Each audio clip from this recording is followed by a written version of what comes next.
चारों ओर बधावे बज रहे हैं, बैंड बाजे बज रहे हैं। अयोध्या की प्रजा अत्यंत प्रसन्न हो रही है। अयोध्या के लोग कह रहे हैं कि कल हमारे राघव राजा बनेंगे और उनका दर्शन करने का हमें सौभाग्य मिलेगा।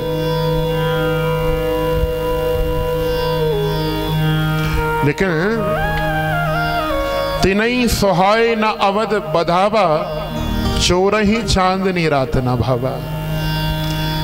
बजते हुए मंगल में ये जो बधाइयां गाई जा रही हैं, उत्सव मनाया जा रहा है अयोध्या में राम राज्य का, देवताओं को अच्छा नहीं लगा। क्या किया देवताओं ने? सरस्वती माता के पास में देवता गए और कहने लगे, मां सरस्वती, अगर राम राजा बन गए, राज गद्दी पे बैठ गए, तो रावण को कौन मारेगा? और रावण जब तक मरेगा नहीं, हम स्वतंत्र होंगे नहीं, निर्भय होंगे नहीं। ऐसा करो सरस्वती माता कि राम राजा ना बन करके बनवासी हो जाए, वन को चले जाए। सरस्वती माता कह रही है, तुम कितने नीच हो देवता। नीच कह रही है मैया सरस्वती माता देवताओं से। क्या कह रही है कि ऊंच निवास नीच कर तोती, देख न सकई पराई विभूति। तुम ऊंचे स्वर्ग में रहते हो देवताओं, लेकिन कर्म तुम्हारे नीचों जैसे। दूसरे का सुख तुमसे देखा नहीं जाता। जैसे तैसे देवताओं ने मनाया।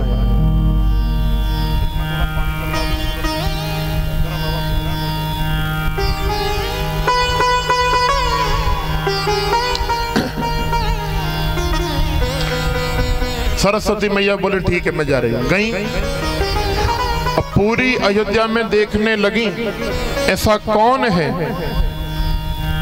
कि जिसकी बुद्धि को मैं घुमा सकूं, बुद्धि को भ्रमित कर सकूं। बंधुओं, कोई भी ऐसा दिखाई नहीं दे। ये वो थोड़ा कम करो, थोड़ा सा। हाँ, कैकेयी की एक दासी थी, नाम मंथरा मंदमती, नाम था मंथरा। अच्छा देखो, पहले तो एक ही मंथरा थी और अब खोजो तो आपके जिगना में भी 10-20 तो मिल ही जाएंगे, हैं? बोलो जय सिया राम। मंथरा की बुद्धि पलट दी सरस्वती माता ने। अवध की बजती हुई बधाई उत्सव मंथरा को अच्छा नहीं लगा।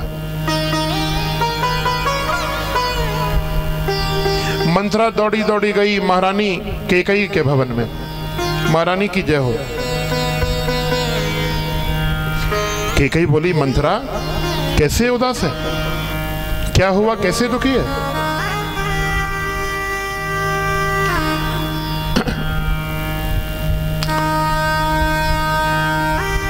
अयोध्या में सब कुशल तो है ना?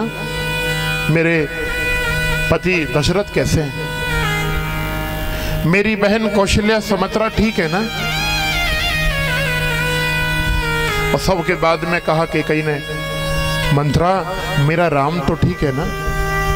मेरे राम को तो कोई दिक्कत नहीं हुई, तो उदास क्यों है? और जब राम की कुशलात पूछी तो तमक गई मंथरा। और क्या कह रही है कि राम ही छाड़ कुशल के हूँ आजो, जय जनेस देहि जुबराजो। महारानी, आज राम को छोड़ करके कौन कुशल होगा अयोध्या में? कौन सखी होगा? तुम्हें मालूम नहीं है? राजा दशरथ ने घोषणा कर दी है कि अवध की राज गद्दी पे वो राम को बिठाएंगे, राम को गद्दी सौंप देंगे। ये बात सुनी तो कैकेयी बड़ी प्रसन्न भई। आहा, बड़ा प्रसन्न हुआ कैकेयी का मन। कैकेयी कहने लगी मेरा राम राजा बनेगा, इससे बढ़िया बात क्या है, मांग मंथरा तुझे क्या चाहिए। तूने आज बहुत बड़ी खुशखबरी मुझे सुनाई है, मेरा राम राजा बने, मेरी बेटी मेरी बहू सीता महारानी बने और उनकी आरती में उतार लूं, उसके बाद तू मेरे प्राण भी मांगेगी तो अपने प्राण भी मैं तुझे दे दूंगी। बताओ क्या चाहिए। मंथरा बोली वो तो सब ठीक है महारानी, लेकिन एक बात बताओ, 14 दिन से, एक दिन नहीं 14 दिन से अयोध्या में उत्सव की तैयारी चल रही है और राजा रोज रात्रि में तुम्हारे पास में आते हैं सेवा लेने, क्या कभी तुमको खबर दी राजा ने? कभी राजा दशरथ ने तुम्हें बताया कि राम को गद्दी देने वाला? कैकेयी बोली कि मंथरा राजकाज में बिजी होंगे, व्यस्त होंगे, बता देंगे, तुम नहीं जानती, बड़ा षड्यंत्र है। राम गद्दी पर बैठेगा, तेरा बेटा भरत जाएगा जेल खाने और तुझे देश निकाला दे दिया जाएगा। कैकेयी को क्रोध आ गया, मंथरा जिब्या को संभाल, मेरा राम जितना प्रेम भरत मुझसे नहीं करता, राम उतना प्रेम मुझसे करता है। बोले आप भूल गई, आपका विवाह जब दशरथ के साथ में हुआ तो आपके पिता ने दशरथ से वचन लिया था कि मेरी कैकेयी की जो संतान होगी वही राजा बनेगी अयोध्या का। और आज कौशल्या का बेटा राजगद्दी पे बैठ रहा है। कैकेयी बोली कि मेरे पति अपना वचन पूरा तो कर रहे हैं, मेरा ही बेटा तो राजगद्दी पे बैठ रहा है, क्या राम मेरा बेटा नहीं है? क्या राम मेरा पुत्र नहीं? मंथरा अब नाटक दिखाने लगी, त्रिया चरित्र दिखाने लगी, रोने लगी और कहने लगी महारानी मुझे क्या लेना देना, राम बने राजा या भरत बने राजा, मुझे तो दासी रहना है। लेकिन मैं तुम्हारे साथ में आई हूं कैकेयी देश से, तो तुम्हारा कल्याण सोचना, कल्याण करना मेरा कर्म है। जरा सोचो, कद्रु बिनत ही दीन दुख तुम्हें कौशला देव। जैसे सर्पों की माता कद्रु ने गरुड़ की मां बिनता को कष्ट दिया, उसी प्रकार ये कौशल्या और राम तुमको और भरत को दोनों को कष्ट देंगे। और तो धीमे धीमे अब एक ही बात किसी से बार बार कही जाए तो भेजे में घुसी जाती है। को ना कुसंगति पाए नसाई। ध्यान रहे के बंधुओं, आप कितने भी अच्छे हैं, कितने भी बढ़िया हैं, कितने भी सद्विचार वाले हैं, अगर आप कुसंगति में पड़ गए तो वो सब बेकार है। जो कैकेयी जैसी राम भक्ता, राम से बड़ा प्रेम करती थी कैकेयी, जब कैकेयी जैसी राम भक्ता मंथरा की बातों में फंस सकती है, कुसंगति में बिगड़ सकती है, तो हम तो साधारण जीव हैं। इसीलिए किसी ने कहा कि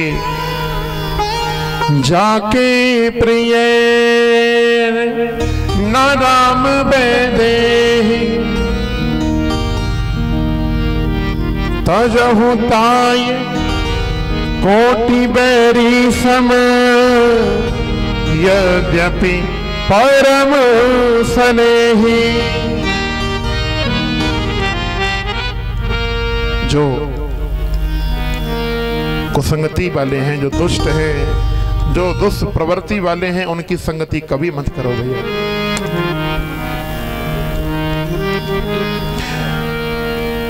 बुद्धि में बात बैठी, हाँ मंथरा ये बात तो तू ठीक कह रही है। 14 दिन से उत्सव चल रहा है और मुझे खबर नहीं, लगता है बहुत बड़ा षड्यंत्र हो रहा है। बुद्धि घूम गई कैकेयी की। अब बता मंथरा, तू जो कहेगी सो मैं करूंगी, क्या करना चाहिए मुझे? मंथरा बोली कि अभी भी तेरे पास में मौका है कैकेयी, चूक मत। महारानी, आपने रणभूमि में एक बार अपने पति की जान बचाई थी, प्राण आपने बचाए थे, और आपने अपने पति से 2 वरदान मांगे, 2 वचन मांगे, जो आज भी उन पे उधार है। बोले हाँ है, क्या करो? बोले तो ऐसा करो, एक में पहले वरदान में मांगो भारत के लिए अयोध्या का राज, और दूसरे वरदान में मांगो राम के लिए वनवास। बुद्धि में बात बैठी, हाँ मंत्रा तेने बिल्कुल ठीक, ऐसा ही करूंगी। और देखो कुसंगति में पड़ी तो सबसे पहले क्या हुआ, मंत्रा बोली कि ये गहने उतार दो, काली साड़ी पहन लो। काली साड़ी पहन ली, गहने उतार दिए, और कोप भवन में जाकर के कई बैठ गई। पहले समय में राजघरों में, महलों में एक कोप भवन होता है।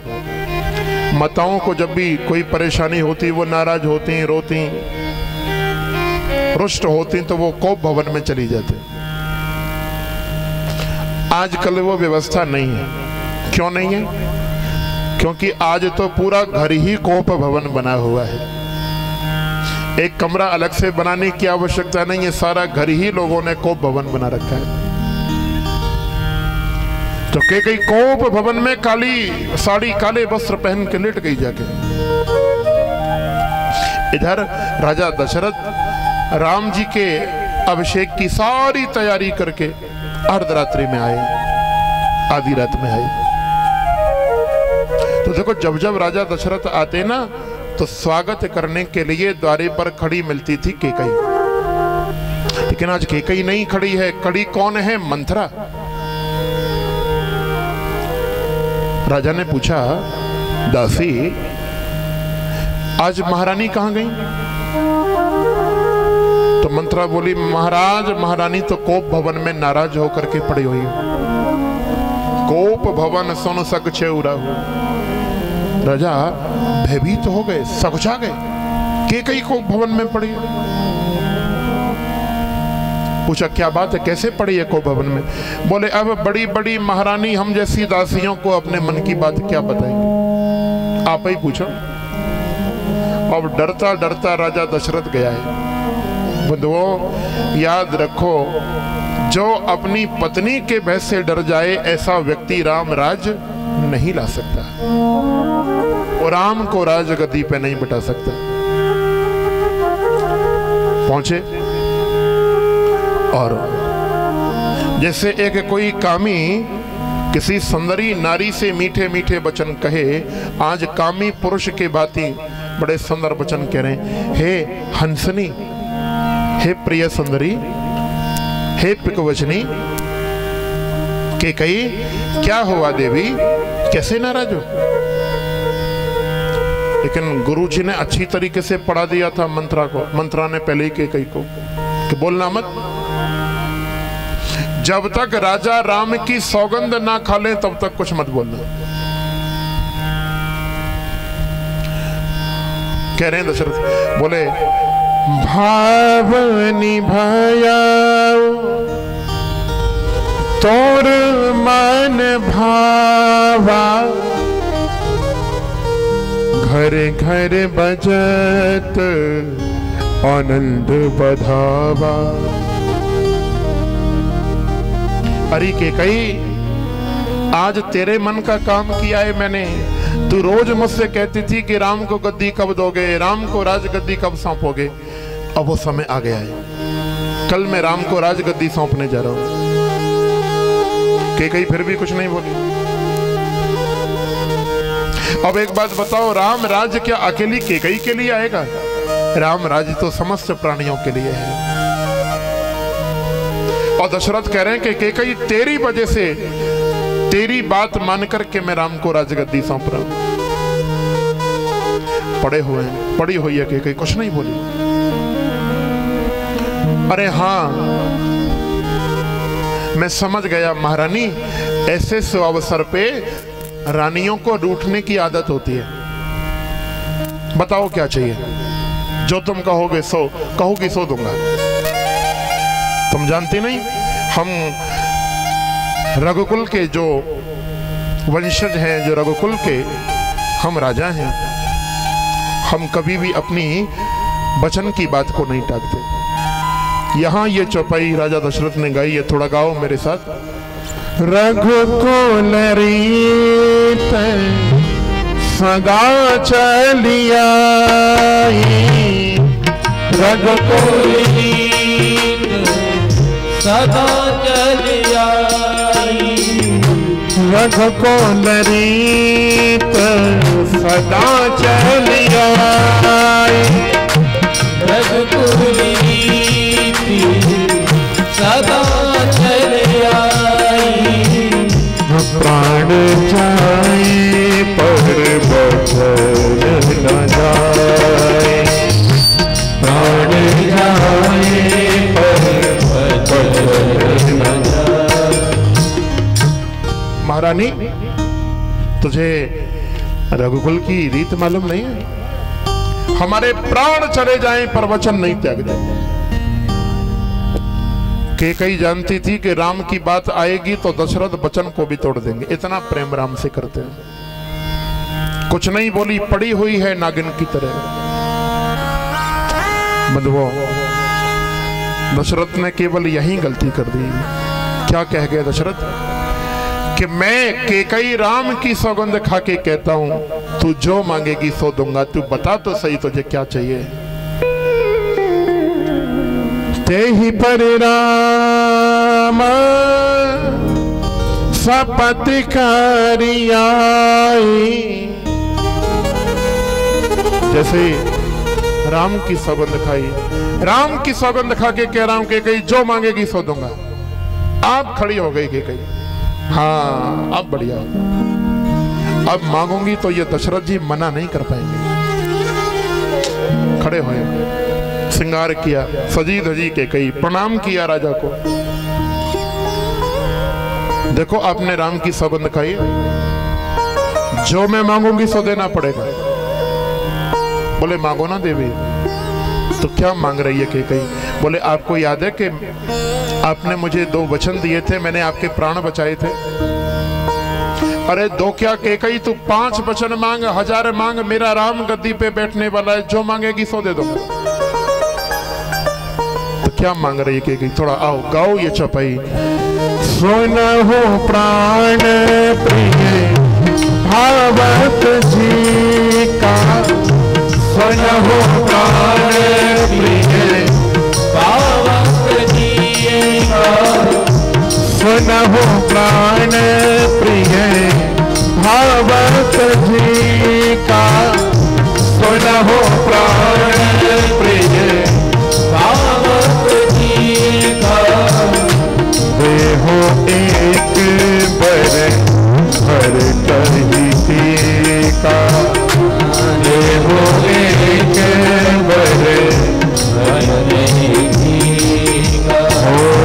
देहो एक बर भर कही का, देहो एक बर भर कही का।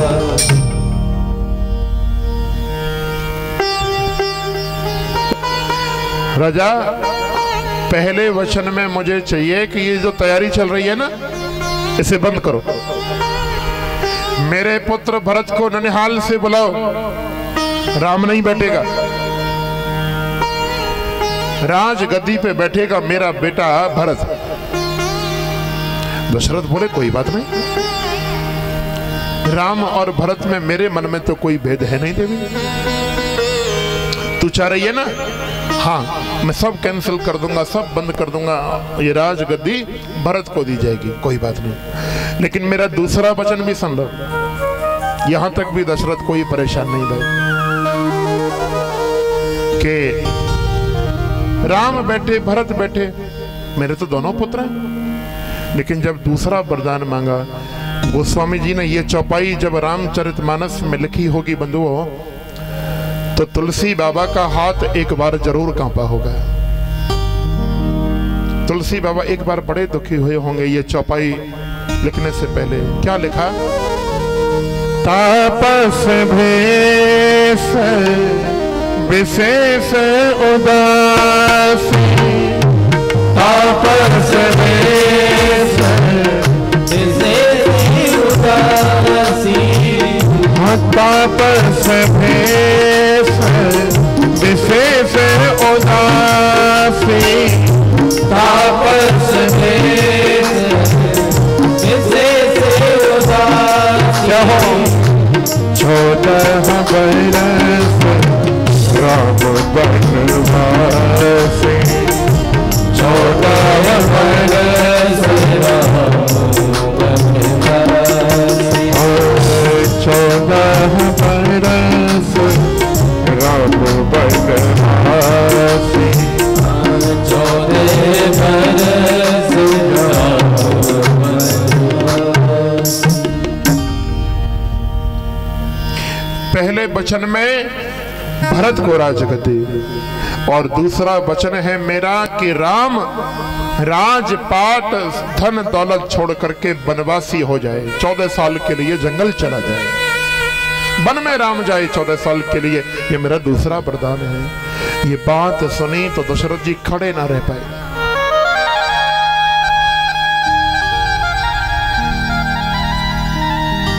मानो पैरों के नीचे से जमीन चली गई हो, धड़ाम से धरती पे गिर पड़े दशरथ। ठीक है, ये क्या कह रही है तू? देख के कहीं मेरे साथ में तुम मजाक मत करो, उपहास मत करो। अगर तूने ये मजाक किया है ना तो मेरे प्राण उड़ जाएंगे। महाराज मैंने कोई मजाक नहीं किया। मैं चाहती हूं कि 14 साल के लिए वनवासी बनकर के राम वन में जाए। कि कही अरे तू चाहती है कि अगर राज गद्दी भरत को दी जाए तो भरत को मैं गद्दी सौंप दूंगा, लेकिन तू चाहती है मैं अपने प्राणों से प्यारे राम को वन में भेज दूं? ना, जियमीन बरो बारी बिहीना, मणि बिनु फनक जिए दुख दीना। के कही देख, हो सकता है कि बिना जल के मछली जीवित रह ले, हो सकता है कि मणिधारी सर्प बिना मणि के जीवित रह ले, लेकिन राम के बिना दशरथ जीवित रह ले, ऐसा नहीं हो सकता। मैं छल से नहीं कह रहा, मैं सहज स्वभाव से कह रहा हूं कि कहीं अगर मेरा राम मुझसे दूर हो गया तो मैं जी नहीं पाऊंगा, मैं मर जाऊंगा। तो देखो केकई की बुद्धि में कैसे पत्थर पड़े। क्या कह रही है? बोले तुम तो बाद में मरोगे, मैं पहले मर जाऊंगी, और मैं मर गई ना तो अपयश तुम्हारा होगा संसार में। या तो सूर्य उदय होने के साथ राम वन में चला जाए, नहीं तो छत से कूद करके मैं अपने प्राण त्याग दूंगी।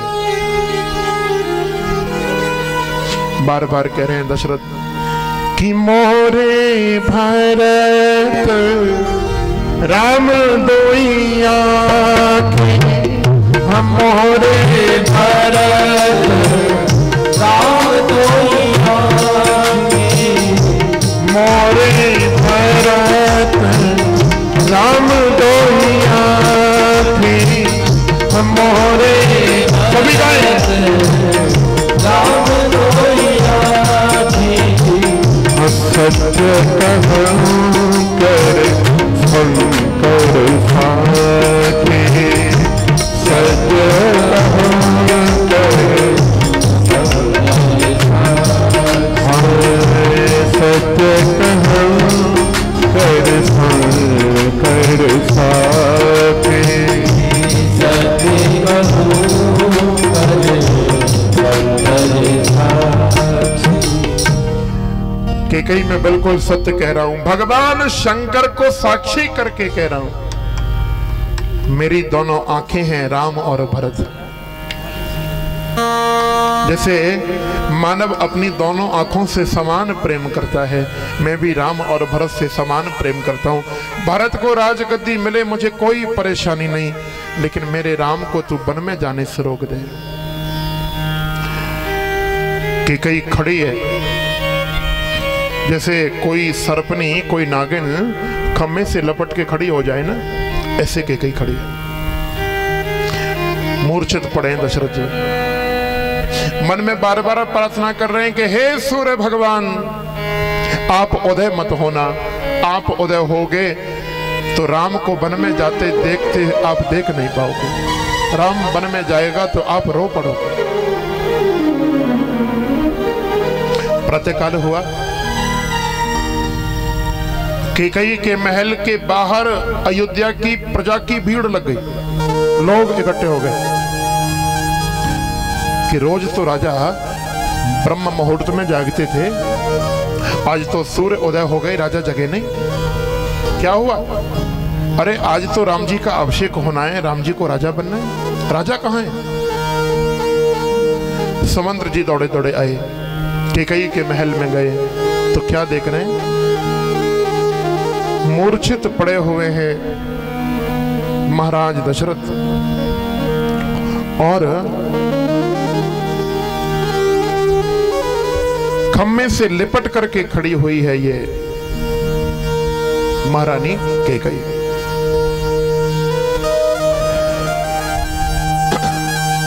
समंत्र ने पूछा क्या बात है? महारानी महाराज कैसे मूर्छित पड़े? बोले रात भर राम राम पुकारा इन्होंने, राम राम राम करते रहे। ऐसा करो समंत्र, राम को बुला के लाओ, अपने मन की बात राजा उसी को बताएंगे। समंत्र भी जानते थे कि राजा की ऐसी स्थिति में इन्हें अगर राम का दर्शन होगा तो ये ठीक हो जाएंगे। समंत्र दौड़े दौड़े गए, राम जी पूजा कर रहे थे महल में, आए आकर के कहा राम जल्दी चलो।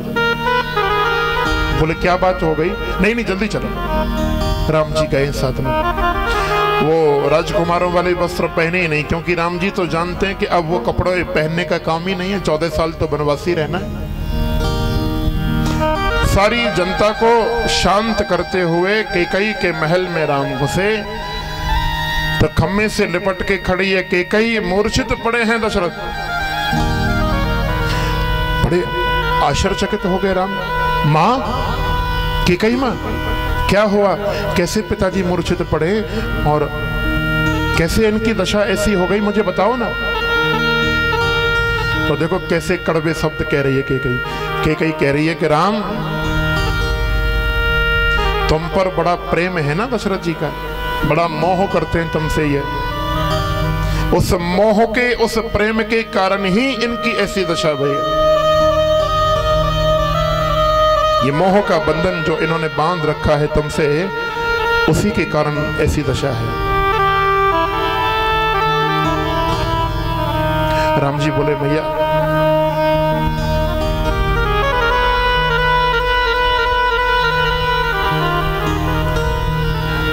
सुनहु राम सब कारण एहु, राजा ही तुम पर परम स्नेह। सारी इस विपत्ति का एक ही कारण है कि राम राजा दशरथ उससे बहुत मोह करते। मोह कहो मात तात दुख कारण। राम बार बार कह रहे मां मेरे पिता के दुख का कारण मुझे बताओ। तो सारी बात कैकेयी ने बताई कि राम तुम्हारे पिता पर मेरे 2 वचन उदार थे। पहले वचन में तुम्हारी जगह अयोध्या की गद्दी मैंने भरत के लिए मांग ली। राम बड़े प्रसन्न हुए। मां, मेरा भैया भरत राज गद्दी पे बैठे, इससे बड़े सौभाग्य की बात मेरे लिए क्या होगी? अरे मैं अयोध्या का राजा बनूंगा तो राजा कहलाऊंगा, और अगर भरत राजा बनेगा तो राजा का बड़ा भाई कहलाऊंगा, बड़ा और बड़ा हो जाऊंगा, पद और ज्यादा बड़ा हो जाएगा। ये तो बहुत अच्छी बात है भैया। लेकिन मां, इस बात पर पिताजी कैसे मूर्छित पड़े हैं? बोले मैंने दूसरा वरदान भी मांगा। दूसरे वरदान में क्या मांगा? बोले राम मैंने दूसरे वरदान में तेरे लिए 14 साल का वनवास मांगा है। और देखो राम को, जो राम ये सुनकर के प्रसन्न नहीं भये कि राजगद्दी मिलने वाली है अयोध्या की, आज वो राम ये सुनकर के दुखी भी नहीं भये कि उन्हें 14 साल के लिए वन में जाना है। मुस्कुरा रहे राम। सोचो जरा, अपने ऊपर सोचो उधर के कि जो व्यक्ति राजा बनने वाला हो और अचानक उससे कहा जाए कि तुम निकल जाओ, तुम वनवासी हो जाओ, जंगल चले जाओ, क्या बीतेगी। लेकिन धन्य है मेरे राम, ना तो राजगद्दी मिलने की बात छड़ी तो प्रसन्न भये, हर्षित भये, और अब जब वनवासी होने का समय आया है तो राम रोए भी नहीं है। बस इतनी सी बात मां, केवल इतना चाहती हैं। अरे मेरा भरत राजगद्दी पे बैठे तो 14 वर्ष क्या, मैं पूरे जन्म भर वनवास सहने के लिए तैयार हूं, वन में रहने को तैयार हूं। आप चिंता ना करें। मैं पिताजी को प्रणाम किया, रो रहे हैं दशरथ। बंधुओं, पूरा रामचरित मानस पढ़ लेना। दशरथ ने एक बार नहीं कहा कि राम तुम वन में जाओ, एक भी बार नहीं कहा, कभी आज्ञा नहीं दी। प्रणाम किया, ठीक है माँ, मैं जाऊं अपनी कौशल्या मैया से, मैं जाकर के थोड़ा आज्ञा ले लूं। और आप कह रही हैं तो मैं जरूर पिता की इस वचन को पूरा करूंगा। मेरे पिता का वचन पूर्ण हो, मेरा भैया गद्दी पे बैठे, इससे बढ़िया बात क्या है। राम जी गए। इधर ना कौशल्या मैया तो आरती की थाली लेकर के तैयारी कर रही हैं कि मेरा राम रथ में बैठ करके सीताराम की सवारी निकलेगी, आरती उतारूंगी, गद्दी पे बैठेगा तो तिलक करूंगी बेटे का। बड़ी प्रसन्न है कौशल्या मैया। राम जी आए और क्या हो रहा है कि बार बार मुख चूमत माता। माँ ने देखा तो बार बार अपने चंद्र चकोर जैसे पुत्र राम के मुख को चूम रही है। बेटा राम, अभी तक तू तैयार नहीं हुआ? अरे तुम्हें मालूम है ना, आज तुम्हारा राज तिलक होने वाला है, तैयार हो जाओ। और देखो, मैंने अपने हाथों से तुम्हारे लिए एक सुंदर पोशाक सिली, इस पोशाक को पहन लो, इसे धारण कर लो। और बहू कहाँ है, जानकी कहाँ है, उसे भी तैयार करो। राम जी बोले, मां थोड़ा धैर्य धारण करके सुनो, मुझे राज तो मिला है मां, लेकिन अब पिताजी ने मुझे दूसरा राज दिया है। कौन सा राज दिया है? बोले, पहले तो मुझे अयोध्या का राज मिल रहा था ना मां, ये छोटा सा राज है, और छोटे से राज्य का मैं राजा बनूं, ये कहां अच्छा होगा। इसीलिए पिताजी ने मुझे वनवास दिया है, वन का राजा बनाया है। ये बात सुनी तो कौशल्या मैया तो खड़ी की खड़ी रही। क्या कह रहे हो बेटा? किसकी आज्ञा से वन में जा रहे हो?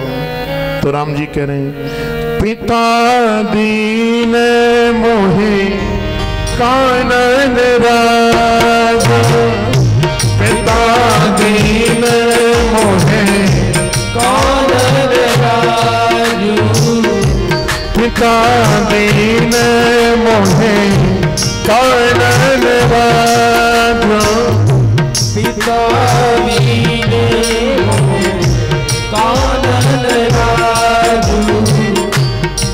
हो जहाँ सब भात मोर पड़ता जो, जहाँ सब भात मोर।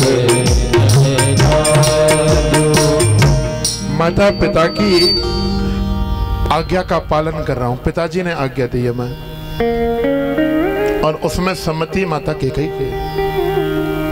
तो कौशल्या जी बड़ी दुखी भई, लेकिन बाद में कहने लगी, राम अगर माता पिता ने आज्ञा दी है तो अयोध्या में तुम्हारा कोई काम नहीं, जाओ तुम वन में जाओ। लेकिन बेटा मैं एक ही बार सोच रही हूँ, एक ही बात सोच रही हूँ और तो कुछ नहीं, तुम वन में चले जाओगे और तुम्हारे बाद में जब भरत आएगा तो मैं भरत को क्या कहूंगी, मैं भरत को क्या कह करके समझाऊंगी। धन्य है कौशल्या के लिए। एक है केकई जो कौशल्या के बेटे को वन में भेजने के लिए तुली है, और एक है राम की माता कौशल्या जो सौतेले बेटे के बारे में कितना सोच रही है। बंधुओं, राम जैसे पुत्र को तो कौशल्या जैसी माता ही जन्म दे सकती है। बोलो जय सिया राम। और कह रही है मां, बड़े भागी वन अवध अभागी,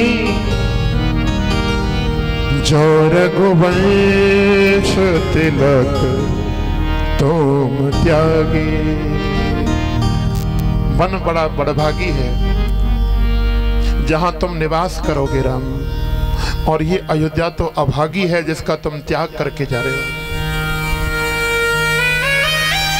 राम जी चले, रास्ते में मिल गई जानकी मैया। भगवान बोले देखो देवी, घर में रहो, मेरे माता पिता की सेवा करो, पिताजी का ध्यान रखो, और 14 साल तो बीत जाएंगे, मैं आ जाऊंगा। जानकी दोनों हाथों को जोड़ के कहने लगी, स्वामी मैं आपसे हट नहीं करूंगी, आपके पीछे नहीं पड़ूंगी। लेकिन शास्त्रों में कहा गया है, राम जी ने कहा था जानकी मैया से कि तुम जंगल में क्या करोगे, यहीं रहो, यहाँ सुख है, संपदा है, भोग है। एक ही बात कही कि पतिव्रता जो नारी हो, रोग भोग बस भूषण भारो, और यम यातना सरस संसारो। पतिव्रता नारी के पास में पति ना हो तो भोग रोग के समान हो जाते हैं, आभूषण भार वजन के समान हो जाते हैं, और संसार के सुख यमराज की यातना के समान हो जाते हैं। अगर आप नहीं होंगे नाथ तो इन सुखों का, इन संपदा का मैं क्या करूंगा। कितनी सुंदर चौपाई गाई है मैया ने, थोड़ा गाओ मेरे साथ। कह रही है मैया कि जिए बिनु देह नदी बिनु पारी, जिए बिनु देह नदी बिनु पारी। सभी गए, जिए बिनु देह नदी बिनु पारी, जिए बिनु देह नदी बिनु पारी। हते सही नाथ पुरुष बिनु नारी, सही नाथ पुरुष बिनु नारी।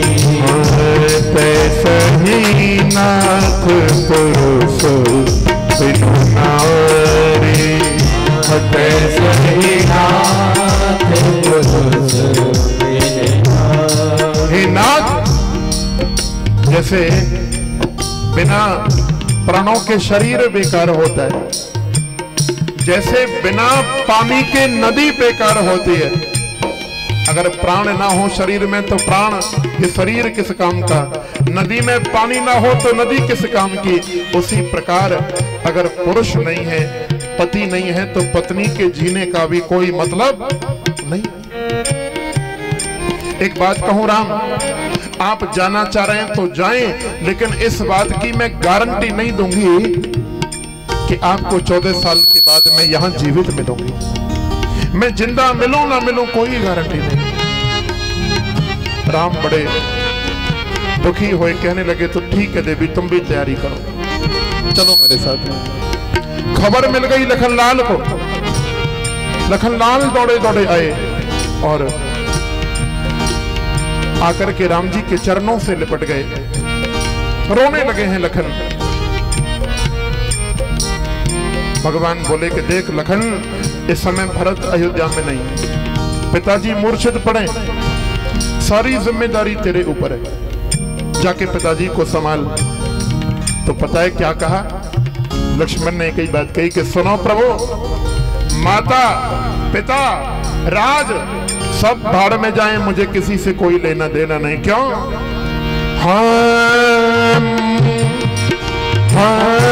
मोरे एक सब ही तुम स्वामी, हमोरे एक सब ही तुम स्वामी। मेरे तो माता भी आप, पिता भी आप, भाई भी आप, स्वामी भी आप, हम मेरे एक सब ही तुम स्वामी, हमोरे सब ही तुम स्वामी। दीन बंधु तुर अंतर्यामी, दीन बंधु हे नाथ, मेरे तो केवल एक आप ही हैं, मेरा कोई नहीं। माता पिता स्वामी भाई बंधु जो कुछ हैं आप हैं। आप वन में जाएं तो मैं यहां कैसे रह सकता हूं? भगवान बोले तो ठीक है भैया, जाकर के माँ से, सुमित्रा मैया से आज्ञा ले लो। लक्ष्मण गए, माँ को प्रणाम किया।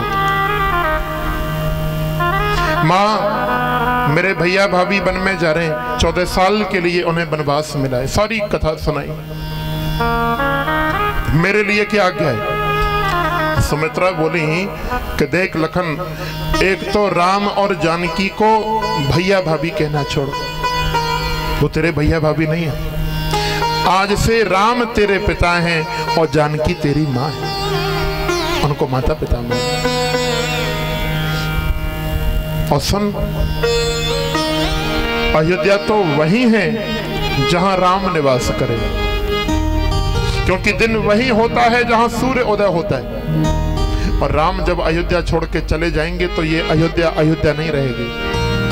तुम तो जाओ, मन क्रम और वचन से जाकर के तुम सेवा करो राम और जानकी की। एक बात याद रखना लखन, स्वप्न में भी राग ईर्ष्या द्वेष क्रोध तुम्हें नहीं आना चाहिए। लखन बोले माँ, स्वप्न में कोई रोग मुझे ना सताए इस बात की गारंटी नहीं। हाँ, एक वचन मैं तुम्हें देता हूं सुमित्रा मैया कि 14 साल में जंगल में सोऊंगा ही नहीं। जब सोऊंगा ही नहीं तो विकार मुझे सताएंगे कहां से? ये वचन लक्ष्मण ने लिया। बने हैं वनवासी, सारी अवध की प्रजा रोई है। निकल करके कोई राघव का हाथ पकड़ता है, कोई पैर पकड़ता है, सब बड़े दुखी हैं। महाराज दशरथ से मिलने गए तो जानकी को देख करके तो फूट फूट करके रोने लगे दशरथ। कहने लगे बेटी तू चली जाएगी तो मैं तेरे पिता जनक को क्या जवाब दूंगा, क्या कहूंगा उनसे? मैं तुझे बेटी बना करके लाया था और वनवासिनी बना रहा हूं। तू मत जा बेटी। लेकिन नहीं मानी है मां।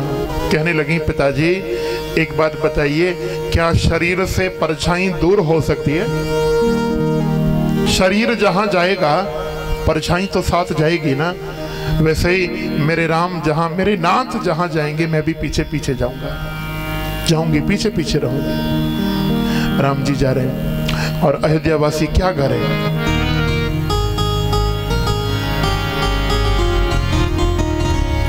और थोड़ा मिलके गाओ।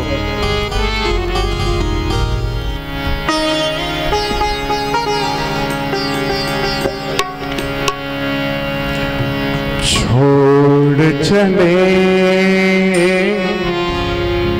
आज हमारे राम, अयोध्या छोड़ चले, छोड़ चले आज हमारे राम, अयोध्या। अवधवासी गा रहे हैं। देखो आज आप भी अपने आप को जगनावासी मत मानो, आप सब अवधवासी हैं। और थोड़ा हृदय से गाओ, कहो वो छोड़ चले आज हमारे राम, अयोध्या छोड़ चले। छोड़ चले आज हमारे राम, अयोध्या छोड़ चले। मुख मोड़ चले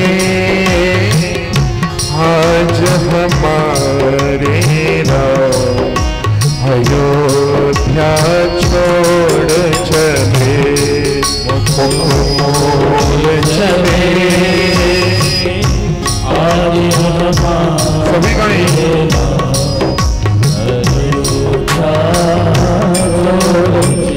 कौन कौन जा रहा है? चला साथ में सेवक बन कर, चला साथ में सेवक बन कर, लक्ष्मण जैसा भाई। और चला संग में सेवक बन कर,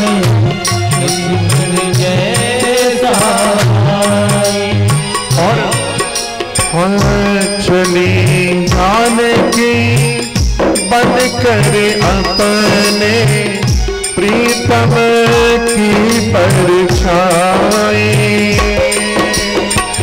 चली जानकी बन कर अपने प्रीतम की परछाई। नर नारी और पशु पक्षी को, नर नारी और पशु पक्षी को, नीर बहाता छोड़ चले, छोड़ चले आज हमारे राम, अयोध्या छोड़ चले। छोड़ चले आज हमारे राम, अयोध्या छोड़ चले।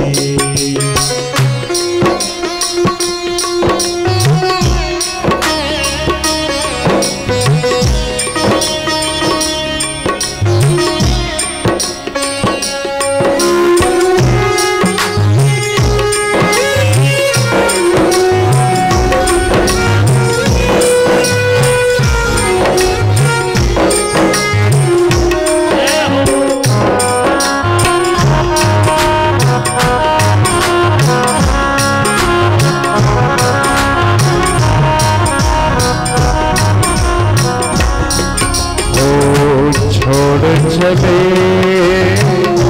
आज हमारे राम, अयोध्या छोड़ चले। सभी गाएं। वो छोड़ चले आज हमारे राम, अयोध्या क्या हो रहा है? नगर नगर और डगर डगर